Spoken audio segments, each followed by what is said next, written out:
अरे क्यों पैसा पैसा करते हो तुम, पैसे पे क्यों मरते हो? હાલી જળ દેવી ખર્ચો કરાવશે જ. આમે ઇતિહાસ છે. કપડા ધોતી વખતે જે ગજવામથી પૈસા મળ્યા હોય ને એ આ લોકોએ ક્યારેય પાછા આપ્યા જ નથી. હક છે અમારો હક. આ લઈ લે ચાલ હવે સોંગ સાંભળ. અને 2 પ્રકારની અગરબત્તી આવે છે. સુગંધવાળી.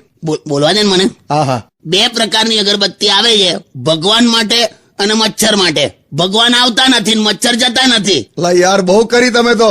એક કામ કરો, તમે હમણાં એક નાનકડી જપ્પી લઈ લો, ત્યાં સુધી હું મસ્ત ગીત વગાડું. અત્યારે એક બીજું તને કહી દઉં. શું પાછું? વિજ્ઞાન ગમે તેટલું આગળ વધી જાય ને પણ આજ દિન સુધી એ ખબર જ નથી પડી કે શું કામ કામના દિવસે જ સવારે બહુ ઊંઘ આવે અને રજાના દિવસે આંખો વહેલી ખુલી જાય.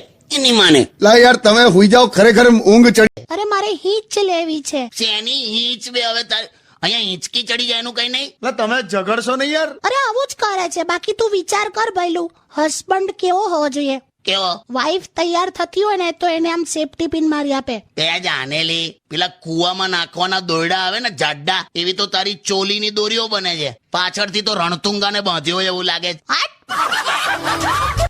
એમ સોરી, હું તારી સામે જુઠ્ઠું બોલ્યો એ મારી સૌથી મોટી ભૂલ હતી બસ.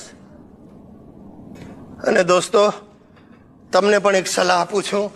પત્ની સામે જુઠ્ઠું બોલતા પહેલા 100 વાર વિચારજો અને સાચું બોલતા પહેલા 1000 વાર વિચારજો. એમ નહીં, એટલા બધાની સામે પ્રતિજ્ઞા લો કે આજ પછી ક્યારે લફડું નહીં કરો. ચલો. ભલે ભાઈ, હું પ્રતિજ્ઞા લઉં છું, તમે પણ મારી સાથે પ્રતિજ્ઞા લો, ક્યારેય લફરું નહીં કરો. અને ભૂલે ચૂકે જો લફરું થઈ જાય તો મારી જેમ પકડાતા નહીં. અરે મારી રાણી, મશ્કરી કરું છું. જો આમાં કેવું છે, જ્યારે પણ પત્ની પર ગુસ્સો આવે ને તો થોડીક વાર શાંત રહીને એવું વિચારવાનું કે આના પહેલા જ્યારે તમને ગુસ્સો આવ્યો તો કે તમે કરેલો, ત્યારે તમે એનું કશું પણ બગાડી શક્યા હતા નહીં ને, તો શું કામ ગુસ્સે થવાનું? લા Stay tuned with Kishore Kaka only on Radio City 91.1. એવું જ હોય. પતિ હોય ને પતિ, એ પતંગ જેવો જ હોય. તમે સેટ ઢીલ આપો એટલે આગલી અગાસીમાં જ જતો રહે. ચૂપ રહો હવે. આગળની અગાસીમાં કોઈ આઈતી સુવર્ણા કરીને એની સાથે ખબર નહીં શું કરતા હતા. શું કરતો નહીં, મને કઈ આવડે પતંગ ચગાવતા? હું કઈ વાતચીત કરતો હતો. તો તમારી વાતચીત એટલી બધી વધી ગઈ કે સાંજે પાછા તમે એને ઘરે મૂકવા જવાના હતા. તો કાલી આવે ને આમ જ પૂછ્યું. હવે મેં કહું કે ચાલો તમને હું ડ્રોપ કરી દઉં એમ. પણ પેલી એ મસ્ત જવાબ આપ્યો ને તમને કે હું અજાણ્યા વ્યક્તિ સાથે બેસતી નથી. હાલ હવે કાકા આવો જવાબ આપી દીધો તમને. હા, મને કે હું અજાણ્યા વ્યક્તિ સાથે બેસતી નથી આવું બોલીને પાછી એ રિક્ષામાં બેહી ગઈ, જાણે રિક્ષાવાળો એના ફોઈનો છોકરો હોય. સોરી કીધું ને ભાઈ, સોરી યાર. કાકા શાંતિ રાખો, એસી માં બેસો છો તોય આવું કરો છો. અલા એ જ તો કહું છું, મારો વારો જ નહીં આવતો યાર. જો બાજુ તું શાંત રે, મને કહી દે. આ શું કરે ખબર છે? આ એસી ચાલુ કરીને રૂમમાં બેઠી હોય અને પેલું પેપરમાં ની પેલી આડી ચાવી ને ઊભી ચાવી એવું લઈને બેન ભર્યા જ કરે. અને પછી હું અંદર જાઉં જો ભૂલમાં તો શું કે ખબર, પેલા 4 અક્ષરનો આ શબ્દ આપો, 3 અક્ષરનો ઉભો શબ્દ આપો, એટલે માણસ જાય ક્યાં યાર? એમાં પણ આમનું ઝીરો નોલેજ છે. હું યાર હવે તારી હમણાં રે ને તારી હમણાં તો બસ એ ગીત મૂકી દઉં છું યાર. ગરમીમાં ખરેખર તમારું મગજ ગયું છે યાર. ઠંડુ પાણી પીઓ લો. જો મારી વાત શાંતિથી સાંભળી લેજો. તને કહું, સોસાયટીની બધી આની બેનપણીઓ છે ને એ બપોરે આવે છે અને અંદર એસી ચાલુ કરીને રૂમમાં બેઠા હોય છે શાંતિથી. હવે તું વિચાર કર, 12-15 જણા ભર્યા હોય, એમાં તંબુરોલા ઠંડક લાગવાની તને. અને અંદર જવું તો વાતો કેવી એ લોકોની, હે કે પેલી મંગળા માસીની દીકરી કોક હારે ભાગી ગઈ, પેલી ભદ્રાને ડિલિવરી પ્રોબ્લેમ છે તો બાબો નથી થતો. અલા પણ હું એમ પૂછું, ભદ્રાને બાબો ના થાય એમાં મારો વાંક? ચૂપ રહો હવે.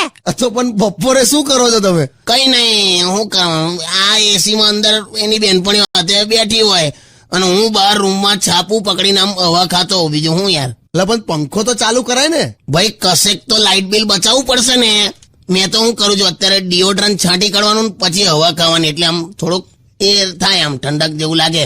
મજબૂરી છે લા. તું એક મજબૂરીનો ભાવ આવે ને એવું કઈ ગીત વગાડ દે.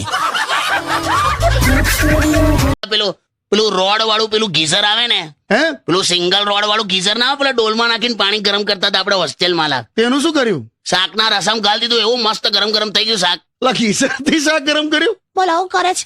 તપાલ લાઇટર નતું મળતું કહું છું તે. ત્રીજા ડ્રોવરમાં મૂકે લાઇટર. ખોટું બધું હોદાહોદ કરવાનું, ત્રીજું ડ્રોવર ખોલવાનું, આમ વળવાનું, લાઇટર પ્લેટફોર્મ પર મૂકવાનું રાખજે હવે, સમજી ગઈ તું? કશું એક્સ્ટ્રા કામ તો કરવું જ નથી તમારે. તો તમે તું મારી સામે હોશિયારી ના મારીશ. લા કાકા શું થયું? ના તું જોજે, દૂધ ઉભરાતું હોય ને ત્યારે તે જોયું છે બહેનો કેવી સડસડાટ રસોડા તરફ દોડે. હા તો તને શું લાગે છે દૂધની ચિંતામાં? ના શું ના ઉપરાઈ ના જાય એની ચિંતા. ના, ઉભરાયા પછી પેલું ગેસ અને પ્લેટફોર્મ પર પોતું ના મારવું પડે ને એટલે દોડાદોડ કરો તમે. હટ અરે હાટ! લગભગ સવારથી સરકારી મકાન પર પ્લાસ્ટર મારતી હતી એટલે એટલે સવારથી તૈયાર થતી હતી એમ. બે હું યાર. હેલો. હેલો કાકી, કેમ છો? અરે ભઈલું કેમ છે તું? એકદમ મજામાં કાકી, મિસ યુ યાર. કે તારા બાપુ બાજુ બેઠો છે હા કે? કાકા સાંભળો, હું કડવા ચોથના દિવસે છે ને કશું ખાવાની નથી. પણ તે આવું મગજ ખાવાથી પણ વ્રત તૂટી જાય હા કે? જાઓ ને. વ્રત વ્રત વ્રત મને તો એક તો આ વ્રત જ નહીં ગમતું. હું થયું લા પાછું તમને? આપણા માટે કહું છું, પુરુષો માટે. તે આપણા માટે જ કરે છે. દરેક પુરુષ તને આમ ઘરડા લાગે ને એની વાઈફ ઓલવેઝ યંગર લાગે એવું કેમ બોલ? હવે એવું તો મને એવું ખબર. આ લોકો વ્રતમાં શું બોલે, મારી ઉંમર પણ મારા પતિને લાગી જાય. એમાં પેલો ડોહા જેવો દેખાતો હોય અને આ 30 વર્ષની દેખાતી હોય. હસીશ નહીં આવે. હેપી કડવા ચોથ કહી દે બધાને. ચાલ. અરે હેપી કડવા ચોથ. હમણાં નીકળું છું બહાર. કઈ જાય છે? મારી ફ્રેન્ડ કરીને સંગીતા, હા, એને છે ને મારે કંઈક અપાવવું છે યાર. હું અપાઈશ તું એને. એટલે એકચ્યુઅલી છે ને હમણાં અમે 2 જણ વચ્ચે ગયા હતા ને, હું ને સંગીતા, તો અમે સમોસા ખાતા હતા ને, તો પૈસા આપતી વખતે સંગીતાએ મને આગ્રહ કર્યો કે ના ના હું આપી દઉં એમ. હા તેવું હવે મારે પણ કરવું છે. કઈ જાય છે? હું છે ને જ્વેલરીની દુકાનમાં જાઉં છું. આ જ્વેલરી માટે આગ્રહ હોય? કાકા એ હેલો, હા. નાસ્તાની લારીએ હોય કે ચલો હું આપી દઉં પણ જ્વેલરી માટે ના હોય એવું. અરે કરવા દો ને મને. અરે યાર આ તને વ્યવહાર ખબર જ નથી પડતી યાર. ચલો એ બધું છોડો, તમે મને કહો કે મને શું આપું. મને શું પૂછે છે? આમ છે ને આમ યાદ રાખે ને એવું મારે કે આમ એને તોડી નાખે એવું આપવું છે. તોડી નાખ ભાઈબંધી તોડી નાખ. ચૂપ રહો, બોલો ને. એ શું રિંગ આપી દે. હવે જ્વેલરીના શોરૂમમાં જાય છે તો રિંગ આપી દે. રિંગ ના, મારે એને કઈ મોટું આપવું છે. તો ટ્રકનું ટાયર આપલી તો છે ને યાર.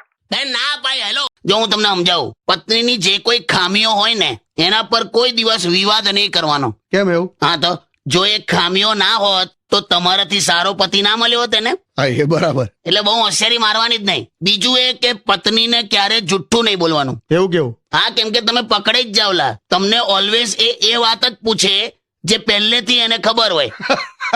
બધું અનુભવ પરથી કહું છું લા. બાકી તમને કહી દઉં, આપણી ભારતીય પત્ની પાસે એવી તાકાત હોય છે ને સાહેબ, કે જે દિવસે એ આપણી સલામતીની દુઆ કરે ને તે દિવસે તમારા ગજવામાં પડેલી સિગરેટ પણ તૂટી જાય. ક્યાં વાત હે. સ્ટે ટ્યુન વિથ કિશોર કાકા ઓનલી ઓન રેડિયો સિટી 91.1. એટલે હવે હમણાં છે ને તારી કાકી પેલું રાંધવાના શો જોયા કરે છે, રસોઈ શો ને કિચન એક્સપ્રેસ ને એવું બધું. હા તો મેં એક દિવસ કીધું, મેં આખો દિવસ આ બધું જો કરે છે, આ કિચન એક્સપ્રેસ રસોઈ બધું, પણ આનો કઈ ફાયદો થયો? તે મને શું કે ખબર જો કે તમે કોણ બનેગા કરોડપતિ જોયા કરતા હતા. હું કઈ બોલી કે એટલે આપણે ટૂંકમાં એની અડફેટમાં નહીં આવવાનું લા. તો આપણને સંભળાઈ દે. ખ્યાલ આવ્યો ભાઈ વિશ્રાણી સાહેબ? તે અત્યારે કેમ હા આવ્યો ખ્યાલ આવ્યો, હું નહીં બોલે. હવે એમને સાંભળી લીધું એમણે. હા તો બસ સોંગ વગર ચાલ. અરે ક્યું પૈસા પૈસા કરતે હો તુમ, પૈસે પે ક્યું મરતે હો. હાલી જળ જેવી આ ખર્ચો કરાવશે જ. આમે ઇતિહાસ છે. કપડા ધોતી વખતે જે ગજવામથી પૈસા મળ્યા હોય ને એ આ લોકોએ ક્યારેય પાછા આપ્યા જ નથી. હક છે અમારો હક. આ લઈ લે ચાલ હવે સોંગ સાંભળ. કોણ છે? અરે હું છું, ખોલો. અરે વાવ કાકી આયા. આયું બરફનું રીંચ આવ્યું. અરે સોલિડ ન્યૂઝ છે. આ તો તું લિક્વિડ કરી નાખ. એટલે બોલ ફટાફટ એમ. અરે આપણા સોસાયટીનો દરજી ખરો ને, ભૂપેન્દ્ર. હા ભોપો, તે ભાગી ગયો. કોની જોડે? અરે આખા ફેમિલી જોડે. આમ ચૂપચાપ કીધા વગર છું થઈ ગયો. સોસાયટીમાં ખબર છે બધા ટેન્શનમાં જ છે.